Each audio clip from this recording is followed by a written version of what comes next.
Ժողովուրդ օրաթերթը գրում է. Մարտի 25-ին ազգային ժողովում առաջին ընթերցմամբ քննարկվել է կառավարության հեղինակած ինտերնետով հրապարակային եւ անհատական ծանուցման մասին եւ կից օրենքներում փոփոխությունների փաթեթը, որով առաջարկվում է հանել ծանուցումներն ու այլ փաստաթղթային հրապարակումները տպագիր մամուլում պարտադիր հրապարակելու պահանջը, այն փոխարինելով ազդարար AM պաշտոնական կայքում կամ համապատասխան կազմակերպության ինտերնետային էջում հրապարակմամբ։ Նախագծի զեկուցող արդարադատության նախարար Սրբուհի Գայլյանը բացատրել է, թե գործող մեխանիզմն այլևս արդյունավետ չէ, միաժամանակ առաջացնում է զգալի ծախսեր։ Այդ մոտեցումը նույնությամբ ներկայացվել է նաև խորհրդարանական քննարկման հրապարակային հաղորդագրություններում։ Իշխանությունն ըստ էության ասում է, թերթը հնացած է, թերթը այլևս պետք չէ, առաջնահերթը ազդարարն է, բայց այստեղ կա մի նուրբ, սակայն չափազանց կարևոր հանգամանք։ Պետությունը պարզապես տեխնիկական լուծում չի փոխում, այլ վերացնում է տպագիր մամուլի գոյատևման այն աղբյուրներից մեկը,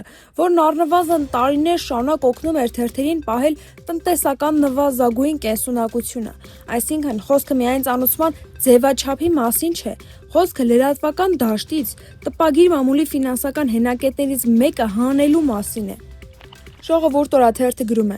Ապրիլի 2-ից մեծ էկրան կբարձրանա առաջին քրիստոնյա պետություն ֆիլմը, որը պատմում է Հայաստանի որպես առաջին քրիստոնյա պետություն ձևավորման պատմական շրջանի մասին։ Ֆիլմը ստեղծվել է Ռուսաստանաբնակ հայ գործարար եւ բարերար Արթուր Սողոմոնյանի ֆինանսական աջակցությամբ։ Եռալեզու հայերեն, ռուսերեն եւ անգլերեն խաղարկային վավերագրական այս նախագիծը ներկայացնում է 4-րդ դարաշրջանի կարևոր իրադարձություններին նախորդած եւ հաջորդած զարգացումները։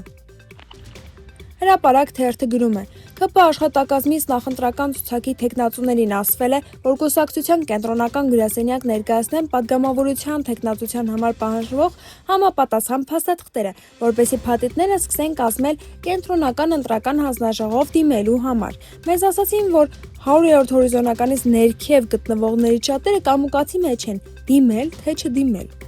Հրապարակ թերթը գրում է. ԿՊ մեր աղբյուրները պատմում են, որ Նիկոլ Փաշինյանն աննկարագրելի մանթրաշի մեջ է ընկել Երևանյան վերջին քարոզարշավից հետո եւ քաղաքացիների բացահայտ բոյկոտին ու բացասական վերաբերմունքին արժանանալուց հետո թիմում հիմա քննարկում են իրենց առաջիկա քայլերը։ Մասնավորապես քավության նոխազ դարձնել Երևանի քաղաքապետին, թե Տիգրան Ավինյանի վատ աշխատանքի հետևանքն է, որ Երևանն իրենց մերժում է։ Ի սկզբանե որոշված է եղել, որ Երևանում ուրախ ավտոբուսը չի պտտվի, հասկանալով, որ երևանցիների հետ բարդ է լինելու։ Միայն ուշ գիշերին կուսակցականներին ծանուցել են, որ առավոտյան 9:30-ից սկսած Երևանում են շրջելու։ Ի դեպ, երևանյան շրջագայությունը ոչ ամբողջ կազմով էին ներկա, ինչը նույնպես վկայում է, որ նախապես չեն պլանավորել։ Հրապարակ օրաթերթը գրում է. Պաշտպանության նախարար Սուրեն Պապիկյանն ակտիվ քաղաքական գործունեությամբ է զբաղված։ Նա զբաղված է ՔՊ-ի համար քվեներ ապահովելով։ Պարզվում է, բռնի տեղահանությունից հետո բանակում ծառայության անցած եւ